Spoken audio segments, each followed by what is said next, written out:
Safety disclaimer. Investment in security, mutual fund and stock market is subject to market risk.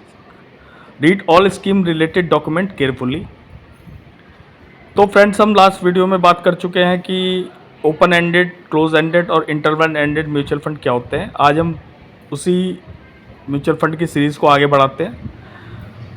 तो आज हम बात करेंगे डेब्ट fund, equity fund, hybrid fund के बारे में। इसमें से एक्टिव फंड और पैसिव फंड क्या क्या होते हैं इस बारे में जानकारी लेंगे। तो based on nature stock fund और बॉन्ड फंड होते हैं। Based on performance active fund, passive fund होते हैं। Based of term short term, long term होते हैं। Based of flexibility open ended, close ended fund होते हैं।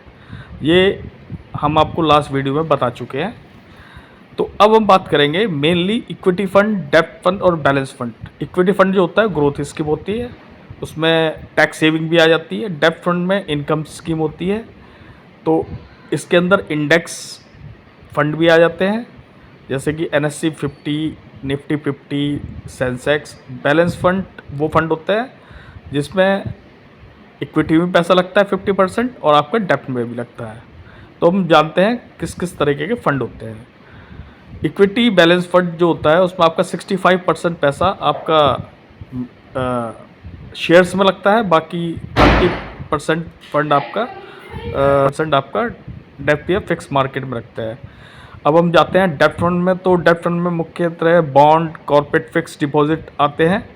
इसमें से 65 पैसा आपका बॉन्ड या फिक्स डिपॉजिट में रहता है और बाकी पैसा आपका इक्विटी में रहता है। तो बैलेंस म्यूचुअल फंड में आपका 50% या 60% पैसा इक्विटी में रहता है और ऐसे ही 30 से 40% आपका डेब्ट में रहता है, गोल्ड में रहता है। तो एक तरीके से एक बैलेंस रिटर्न के लिए बैलेंस म्यूचुअल फंड हमारे लिए काम करता है। इसमें से ही आपकी सेविंग में अगर आप इक्विटी में लगाते हो या डेब्ट में लगाते हो पैसा, तो 86C के सेक्शन के अंदर आपको रिटर्न जो बनेगा वो टैक्सेबल नहीं होगा। इसको बोलते हैं equity link plan saving scheme. अब आते हैं इंडेक्स फंड। इंडेक्स फंड वो फंड होते हैं जिसमें आपके जैसे निफ्टी 50 है वो इंडेक्स है, सेंसेक्स है वो इंडेक्स है, इस तरह नैस्डैक हो गया और संघाई हो गया, इनमें भी आप पैसा लगा सकते हैं इंडेक्स फंड के थ्रू। तो दोस्तों, इस बारे में बात करेंगे हम। अलग अलग NAV के थ्रू हम पैसा लगाते हैं। NAV क्या होती है और ये कैसे कैलकुलेट होती है, कैसे हम इसको देख सकते हैं, किन परिस्थितियों में NAV चेंज हो जाती है, इसके बारे में हम नेक्स्ट वीडियो में डिस्कशन करेंगे।